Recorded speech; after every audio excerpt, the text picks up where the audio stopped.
Elon, nah, he's got himself a mess. You know, he said the other day, oh, I've never voted for a Republican. I said, I didn't know that. He told me he voted for me. So he's another bullshit artist. The algorithm that Match.com uses puts together people who have similar traits, like favorite movies or favorite books or uncontrollable bouts of insanity. Introspect. Come here. Indictable. Now, these two have a lot in common. One, neither takes their meds, and two, both think they're smart and relevant. And to that point, Dairy Queen is taking Rand Paul's idea, another person with questionable chromosomes, to make Elon Musk Speaker of the House. And right there you get the perfect fustercluck of bad people and worse ideas. As Americans face the threat of a government shutdown, there are new concerns about Elon Musk's growing influence over Donald Trump. The world's richest man kicked off the drama with one tweet.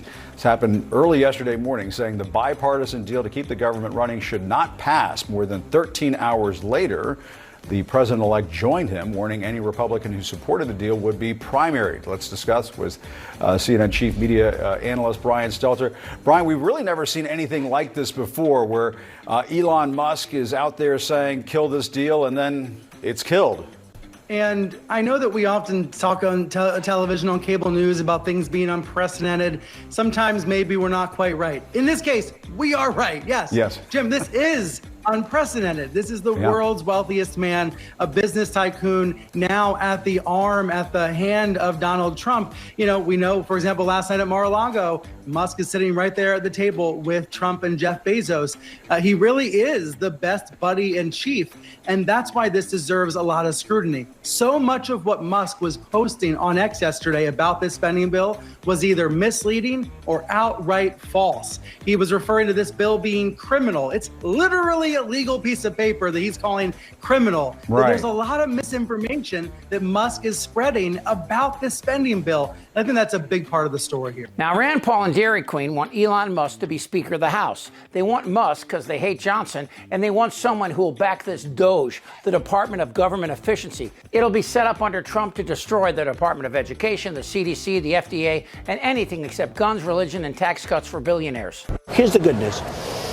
I'm very rich. So let me get this straight. Elon Musk, a billionaire elected by no one, is muscling 535 members of Congress on what is a proper budget. I think he thinks he's the real president. Who is in charge? Because I've been saying it for a while. Yes, you have. I've been saying that I think Elon Musk believes he's president.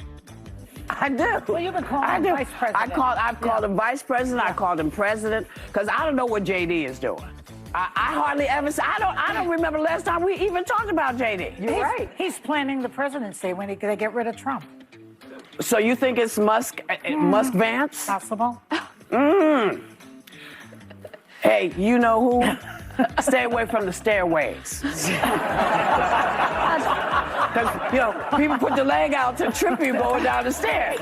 And for the record, Elon Musk shouldn't even be in this country. He's here illegally. He came to America early in his career, and he was supposed to be in a graduate study program in California, but he dropped out and started doing business. That's illegal. And it's ironic, given all of Musk's noise against illegal immigration. When Musk bought Twitter and renamed it X, he also took off any controls against hate speech. Anti-Semitic and racist tweets spiked after Musk's acquisition. In the first 24 hours after his purchase, there were over 1,200 tweets and retweets with anti-Semitism, and there was a 500% increase in the use of the N-word. Wow, that must have been a busy day for Margie and her Jewish space lasers. And can you tell me why so many people that support Donald Trump love conspiracy theories, including yourself? He seems to attract lots of conspiracy theorists. Well, let me tell you, you're a conspiracy theorist, and the left and the media spreads more conspiracy theories. We like the truth. We like supporting our Constitution, our freedoms, and America first. So, what about Jewish space lasers? Tell us about Jewish space lasers. No, why don't you go talk about Jewish space lasers? And really, why don't you off? How about that? Musk himself also used the platform to spread hate and tweeted a link to an article spreading conspiracy theories about the attack on Paul Pelosi, Nancy Pelosi's husband.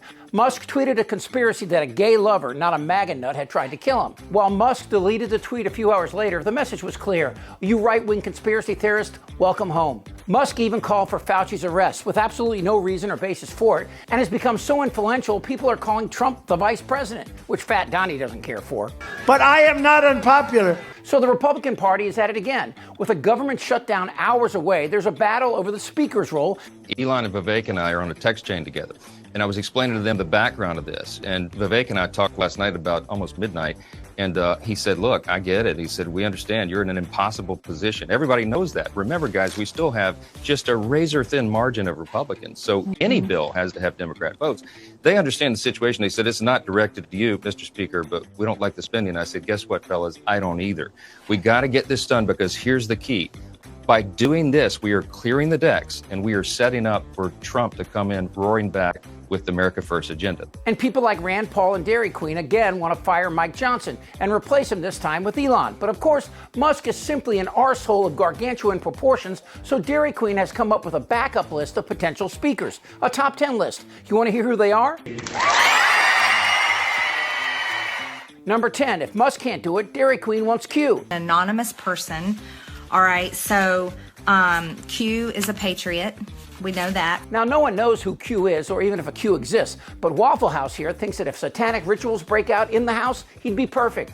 Number 9, this guy, Luigi Mangione. Waffle House likes him because he gets things done, and in a pinch, she can send him to the Capitol next time they need him. Then there's Kid Rock. Kid's not very bright, but that actually makes him perfect to lead the GOP in Congress. And he'll do it if they let him sit next to Busy Hans Boebert. Number 7, Conway. In addition to his mental illness, he also hates Taylor Swift. Trump not mincing words. He posted this, quote, I hate Taylor Swift, end quote. Dairy Queen's 6th, 5th, and 4th picks are the greeters at her local Walmart because they let Dairy Queen in with her gun. Number 3 is Kyle Rittenhouse, of course. Number 2 is Melania, but after Trump's deportation plan, she might have to do the job from Slovakia. There is definitely more to this story. And number 1 replacement for Johnson? Cracker Barrel herself. And so I'm very excited about that. Let me tell you, the people that y'all keep putting in charge are the reason that we are unproductive, because they don't understand how to govern, and honestly, they don't even have a will to govern. And the fact that they are allowing somebody who basically is a shadow president to come out and tell them what to do, including Donald Trump, because listen, we know that Elon, as they have touted about how they need to get rid of the immigrants, let me be clear, Elon cannot become president of the United States because he is an immigrant who has gained U.S. citizenship later on in life. So he's not qualified to be, or he's not allowed to be under our Constitution. So instead, he decided that he was going to buy a president. Elon Musk creating policy decisions for this country is like Matt Gaetz babysitting your teenage daughter. Everything you expect to happen will. Poor people will get hurt. Seniors will have to worry about Social Security and Medicare. The CDC won't be able to track pathogens or gun deaths, wink, wink. The FDA won't be able to keep you safe from dairy or beef associated with the bird flu. The FDIC will shut down. There'll be a run on banks. And the Department of Education will be run by a wrestling promoter. But other than that, President-elect Donald Trump has picked WWE co-founder Linda McMahon to be the education secretary. Trump is proof that no matter how bad things are, just wait. They'll get worse. Damn right. I'm as mad as hell. This is not a normal election. Whether the women like it or not. Suck my fat one. This isn't their Republican Party anymore. And this guy's personal life is a total disaster. Trust me. Shut the f*** up, Dan. Who's with me? I don't want to talk about this stuff. Am I wrong? Yes. Tick-tock. You're in a lot of trouble, Donnie. I think he's crazy. I'm Chip Franklin.